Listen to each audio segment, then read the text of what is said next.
Bom dia. Bom dia. Mais animado, gente. Bom dia. Bom dia. O pessoal tem que escutar a gente de Cabo Verde, de Moçambique, de Angola. Tem que mostrar que o brasileiro é animado. Tem muita gente já assistindo a gente através do YouTube, mandando um abraço a todos os colegas brasileiros, né? Então a gente tem que mostrar que a gente é animado, hein? Não podemos perder essa pecha. Bom, nossas boas-vindas ao 2º Congresso Internacional de Administração dos Países de Língua Portuguesa, uma iniciativa do Conselho Regional de Administração do Rio de Janeiro. No ano passado, nós tivemos a felicidade de trabalhar o tema Agenda 2030, Desafios para os Administradores nos Países de Língua Portuguesa, que foi um grande sucesso nessa primeira edição. Nós tivemos mais de 1.600 inscritos, muita gente aqui na sede do Conselho, muitas pessoas assistindo na sede do SCAC em Coimbra. E agora a gente pensou o que a gente vai fazer para esse ano, para trazer novamente esses profissionais, esses gestores aqui para o nosso Congresso. Então, continuamos a buscar e buscamos um tema que fosse muito profícuo para os profissionais e estudantes que compõem dos países que compõem a comunidade lusófona em todo o mundo. Então, escolhemos gestão e inovação nas organizações. Tenho certeza de que será de grande proveito para cada um de vocês. Bom, informamos que o Congresso possui 10 horas de carga horária e, como eu já falei, está sendo transmitido pelo nosso canal do YouTube. Se ano passado a gente teve 1.600, esse ano nós temos 4.300 inscritos que vão acompanhar aqui com a gente as falas desses especialistas tão importantes do Brasil e do mundo. Bom, nesse palco, nessas telas, passaram grandes especialistas que vão falar sobre temas como inteligência artificial, governança corporativa, transformação digital e muitos outros. Um aviso importante para quem está assistindo a gente pelo nosso canal do YouTube é que o check-in, para presença no primeiro dia, tem um check-in de presença no primeiro dia e um check-in de presença no segundo dia. A gente vai colocar o link em breve, daqui a pouquinho vai ficar lá no fixado do YouTube. E para vocês que estão aqui na sede, estão aqui na nossa casa, na casa do administrador, tem o QR Code espalhado, localizado em vários locais aqui da nossa sede.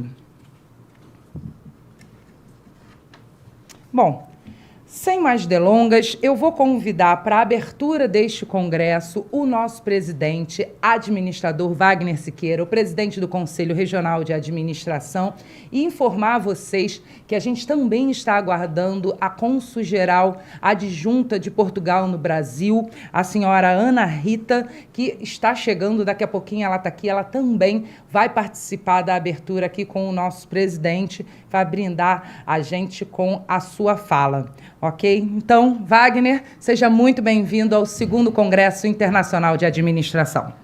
Muito obrigado, muito obrigado. Muito bom dia a todos. Satisfação enorme estar aqui.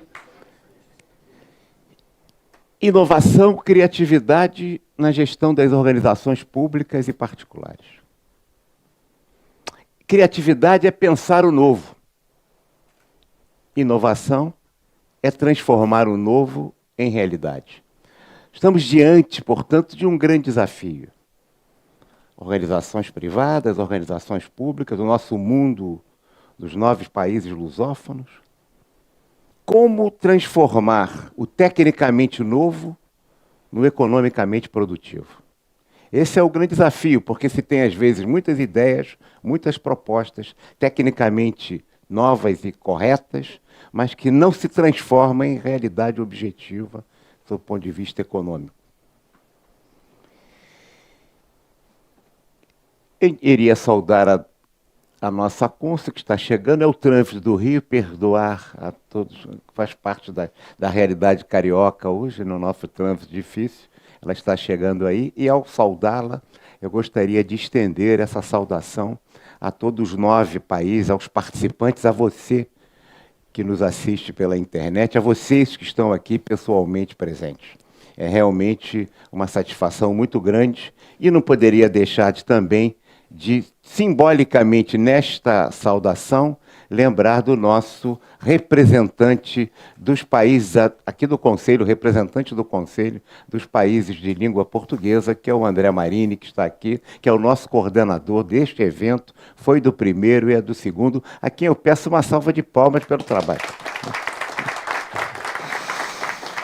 Bem, o Rio de Janeiro hoje é a capital da administração do mundo lusófono. Por quê? Estamos aqui, 9 países lusófonos, mas temos participantes inscritos de 15 países. Portanto, certamente, porque não temos tradução simultânea, certamente pessoas de língua portuguesa em diversos países. Colômbia, tem do Peru, do Chile, tem pessoas do Canadá. Né? Então, e tem outros países aí que o Marini sabe melhor do que eu. Isso é interessante, como é que o mundo da internet nos une a todos, né? Que fenômeno é esse, né? Nós temos, cada país, falamos a mesma língua, mas cada país tem suas tradições, sua cultura, suas histórias, peculiaridades, atipicidades e tipicidades, suas concepções, percepções, mas temos uma interpenetração cultural indiscutível, produzida pela nossa língua. É um melting pot, sem dúvida, que nós temos. Na nossa cultura, na nossa realidade, e precisamos fazer e avançar também no mundo da gestão das organizações. A percepção é fonte e limite do comportamento humano. A fotografia que eu faço de uma realidade determina a maneira como eu me comporto. As percepções dos nossos novos países são diferentes por causa da nossa história. Mas nós temos um elemento comum, efetivo, que nos une a todos. A nossa língua portuguesa. Como dizia Fernando Pessoa, a nossa língua é a nossa pátria. Diferentes visões de mundo, independentemente disso, cada um com as nossas pátrias, mas a língua é a nossa pátria comum. E esse é um elemento que nos une e com a qual devemos buscar experiências e aprendizagens. Aprendizagens comuns. Aprender um com o outro. Cada um tem um pouquinho a ensinar ao outro. As diferentes culturas nos tornam cada vez mais ricos no nosso processo e no nosso comportamento. Aguça um pouco melhor as nossas percepções. Segundo o Congresso de Gestão da Língua Portuguesa, ano passado, esse aqui é o segundo, isso nos coloca, com esse número muito grande de inscritos, como foi o ano passado e agora também, nos coloca um desafio muito importante, decisivo. Isso nos traz uma enorme responsabilidade também. É hora de enfrentarmos o verdadeiro desafio. Qual o impacto efetivo do capital humano nos resultados organizacionais? Não apenas fazer análises, diagnósticos, estimativas especulativas dos valores intangíveis nas organizações. Não é isso que se quer. Mas fazer a efetiva mensuração, a quantificação objetiva das contribuições. Quanto vale a gestão de recursos humanos nos resultados das organizações? Que peso é esse? Não estimativa.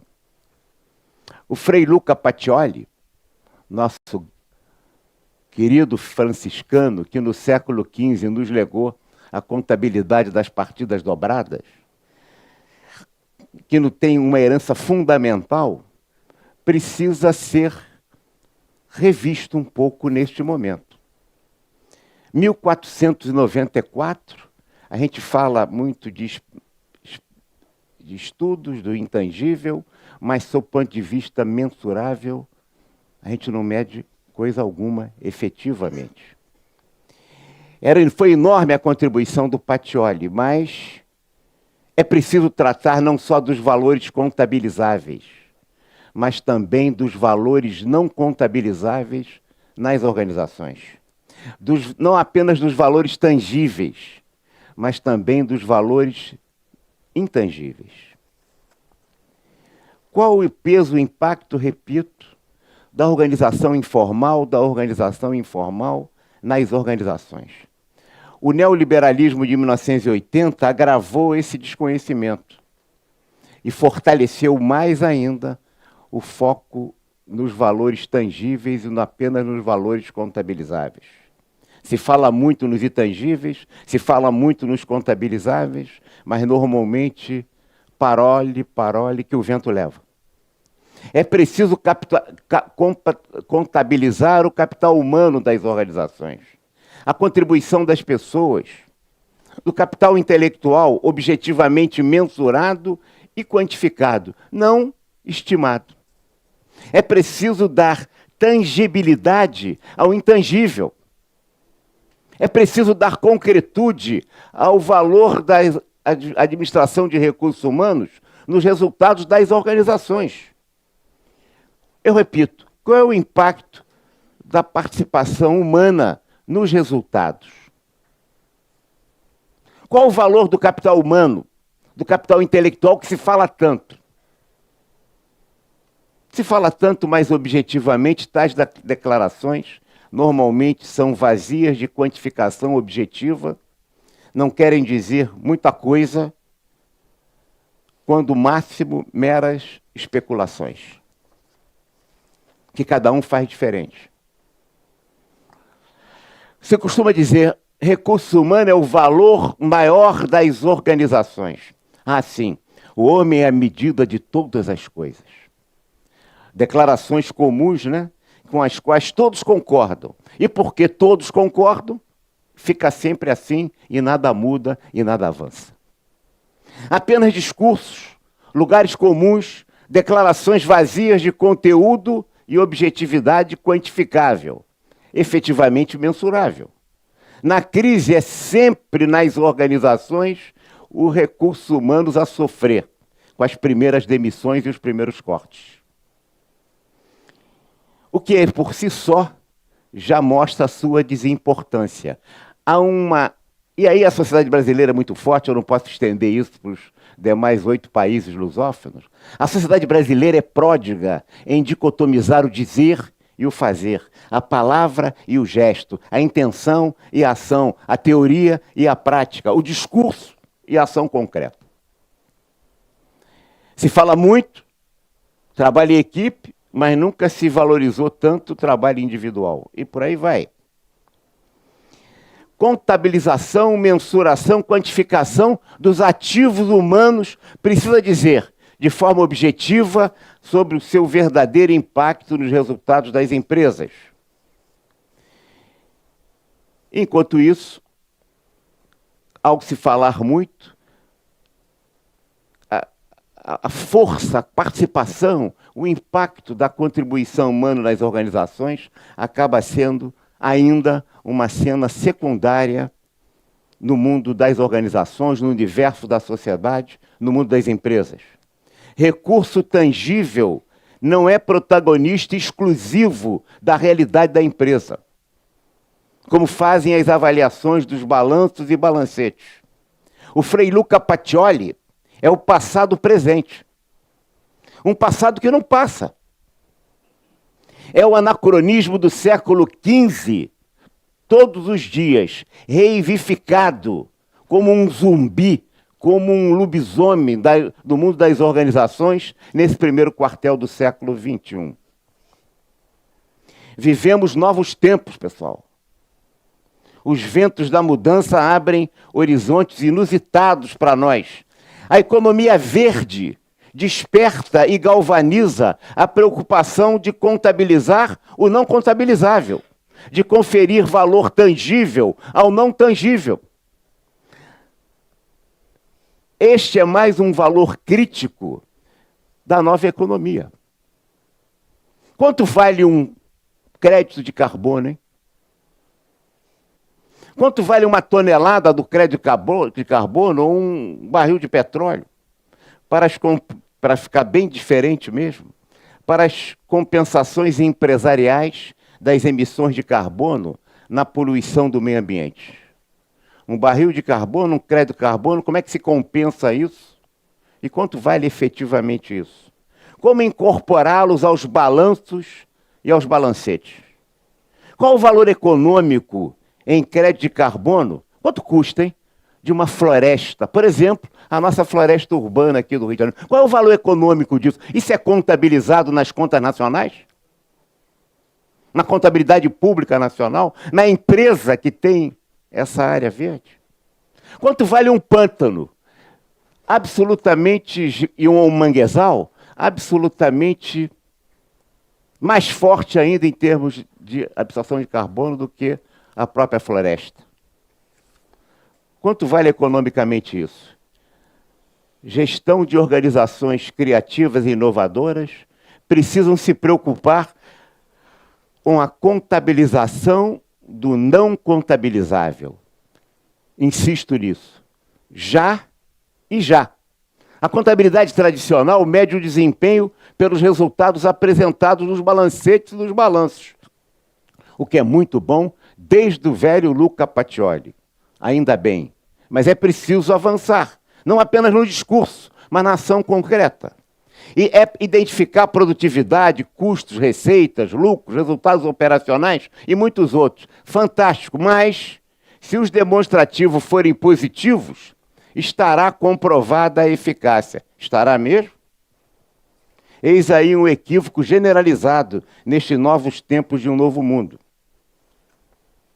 Uma organização pode apresentar alta lucratividade em determinado período e baixa lucratividade no período imediatamente seguinte. É a visita da saúde, igual aquele paciente no hospital que melhora no CTI, a família fica animada, mas os médicos estão sempre atentos porque sabem que pode ser a visita da saúde. Em muitas organizações é exatamente assim. O lucro anterior significa a tragédia seguinte na organização. A tal ponto que nesses tempos de livrinhos de autoajuda ensinados como se fossem teorias formais de organização e formulações específicas, né, a gente chega a valorizar aqueles que mais demitem são aqueles que efetivamente terão os melhores resultados de curto prazo, que é a antivéspera da fusão, da venda, da falência, do pedido de recuperação judicial da empresa. Claro que eu não estou minimizando a contabilidade tradicional, de forma nenhuma. Estamos querendo que ela avance. Mas não é uma variável exclusiva e dominante absoluta, como tem sido tratada até agora. É preciso relativizá-la. Os métodos contábeis ignoram grande parte dos recursos geradores de lucro. Se a contabilização de ativos humanos, e já estou terminando, fosse acrescida aos resultados contábeis, a gestão seria exponencialmente aprimorada. Quanto vale para as contas nacionais as nossas florestas, os nossos pantos, as nossos manguezais? Quanto vale nessa cidade do Rio de Janeiro, que tem cenários inacreditavelmente indescritíveis na nossa contabilidade desta cidade? Essa é a economia verde. Essa é a nova economia, que as organizações até falam, mas não realizam. A contabilização dos ativos humanos não envolve apenas a capacidade produtiva dos colaboradores, mas envolve também a contribuição e o valor dos stakeholders. E mais ainda, envolve também o grau de satisfação da clientela. Porque senão, uma economia que cada vez mais, a economia real perde dimensão e passa a servir a economia financeira, e a economia financeira que efetivamente dá os rumos da nova economia, isso faz com que a gente reedite agora, né, a circunstância do Pai, o Filho e o Espírito Santo. o acionista, o empregado e o cliente. É preciso encantar o cliente, é o que se diz. É mesmo? Ou é preciso encantar o cliente e o colaborador precisa fazer isso para dar melhores resultados para o acionista, que muitas vezes nem sabe onde está a empresa. Que está preocupado com o resultado financeiro apenas. Aquele conceito da economia real, daquela fábrica de sapato, aquele velho dirigente capitalista, está sendo substituído por aqueles que só cuidam da questão financeira. E as escolhas dos CEOs acabam sendo não pela capacidade dele gerar resultados efetivos para a economia real, mas para ele ganhar e definir melhores lucros e resultados para os seus acionistas. Todos precisam ser objetivamente contabilizados. Muito mais eu gostaria de dizer para vocês aqui hoje. Ainda mais para pessoas tão significativas no nosso mundo lusófono, que agora já está até maior, porque se espalha para outros países. Mas aí não seria uma palavra já tão longa como estou dizendo nessa abertura. Eu apenas deixo algumas perguntas. As organizações são morais? A moral habita um reino. As organizações habitam outro reino bem diferente, o reino econômico. Essa é uma pergunta que precisa ficar. Quanto vale uma tonelada? Qual é o valor moral de uma tonelada de petróleo? De um barril de petróleo. Qual é o valor moral disso? Que não pode ser mais alto que esse. É isso mesmo? E eu fico vendo em muitas organizações, apenas para encerrar, quando se fala em respeito ao cliente, ética de negócios, moral e ética nos negócios, quando eu fico vendo ética empresarial, não é isso? E conceitos como esse, eu fico vendo, é isso mesmo? Ou isso, na maioria das vezes, é um discurso, por exemplo, como os ODS, que se fossem praticados efetivamente nas organizações, as organizações seriam muito mais humanas, muito mais fraternas, e a sociedade seria muito mais justa. Esse desafio se coloca para nós, profissionais de administração, interessados no mundo das organizações, executivos, funcionários, colaboradores, a compreensão dessa realidade para mudá-la. A academia, mas não apenas a academia, precisa se aprofundar nisso e gerar possibilidades de transformação da sociedade. Muito obrigado a vocês.